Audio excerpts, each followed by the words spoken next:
आज का answer writing start करते हैं। टॉपिक है पंचायती राज। प्रश्न देखते हैं। 73वां संविधान संशोधन देश में आधारभूत लोकतांत्रिक संस्थाओं के क्रमिक विकास का एक महत्वपूर्ण परिचायक है। ये एक्स्ट्रा दे देते हैं, इंपॉर्टेंट यहाँ से स्टार्ट होता है, जिसमें प्रतिनिधि लोकतंत्र मतलब रिप्रेजेंटेटिव डेमोक्रेसी को एक सहभागी लोकतंत्र में परिवर्तित करने की क्षमता है। परीक्षण कीजिए मतलब एग्जामिन करना है। यहाँ पे ध्यान देना है आपको, प्रतिनिधि लोकतंत्र को किसमें कन्वर्ट किया जा रहा है? सहभागी लोकतंत्र में। तो आंसर फ्रेमिंग देखते हैं। सबसे पहले आपको इंट्रो लिखना है। 73वां एसएस मतलब संविधान संशोधन की आवश्यकता। शॉर्ट में बॉडी में दो चीज लिखना। महत्व में आप क्या लिखेंगे वो देखिए। प्रतिनिधि लोकतंत्र सहभागी लोकतंत्र कैसे बनेगा, बस इसी को लिंक करना है आपको। और फिर एग्जामिन करना है, इसलिए आपको चुनौतियां लिखनी पड़ेगी, क्योंकि लिखा है क्वेश्चन में परीक्षण कीजिए, तो परीक्षण करना है, इसलिए चुनौती बताना पड़ेगा। लास्ट में कंक्लूजन देना है। इंट्रो से स्टार्ट करते हैं।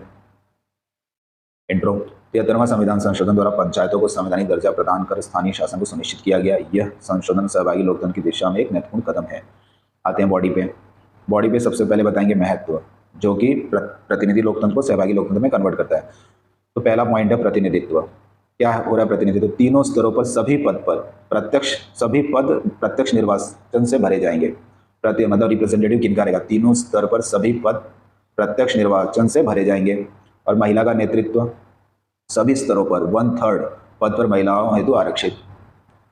समावेशी भागीदारी सभी स्तरों पर SC ST के लिए उनकी जनसंख्या के अनुपात में आरक्षण। ये 2 पॉइंट याद रखिए, खास करके पीटी के लिए भी इंपॉर्टेंट हो जाता है। ग्रामीण विकास कृषि भूमि जल स्वास्थ्य इत्यादि जैसे 29 विषयों के हस्तांतरण के साथ विकास में जन भागीदारी को मान्यता दी गई है।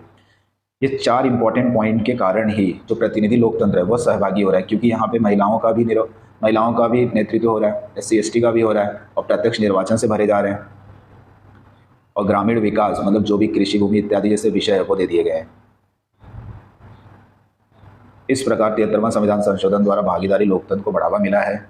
भागीदारी मतलब सबका रिप्रेजेंट।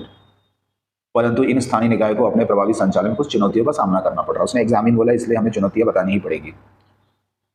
पहला, समर्पित कार्यकर्ताओं की कमी। आवंटित कार्य को पूरा करने के लिए पूर्णकालिक समर्पित कार्यकर्ताओं की कमी। आप देख ही रहोगे अपने गाँव में कोई भी काम कंप्लीट कर ही नहीं पाते। स्कूल बनवाना हो, रोड बनवाना हो, सब में प्रॉब्लम हो रहा है। कार्यों का अभाव। राज्य पंचायतों को और अधिक विषयों को हस्तांतरित करने में संकोच कर रहे हैं। लक्ष्मीकांत से पता करिए पॉइंट। लिखना आंसर में इतना ही है। थर्ड, धन की कमी। पंचायत ग्रामीण विकास की परियोजनाओं को लागू करने के लिए राज्य अनुदान पर निर्भर होते हैं, जो उनके स्वतंत्र कार्य को प्रभावित करता है। पंचायतों को क्या होता है, जो राज्य ना उनको अनुदान देते हैं कि आप ये काम करिए, तो हर बार उनको पैसे के लिए राज्य पर डिपेंड होना पड़ता है। डिपेंड होना मतलब उनके पावर में कमी आ जाएगी। यहाँ पे आंसर एंड होता है हमारा।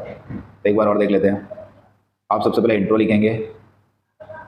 इंट्रो के बाद बॉडी में सबसे पहले उसका इंपॉर्टेंस 4 पॉइंट, फिर उसकी चुनौतियाँ 3 पॉइंट।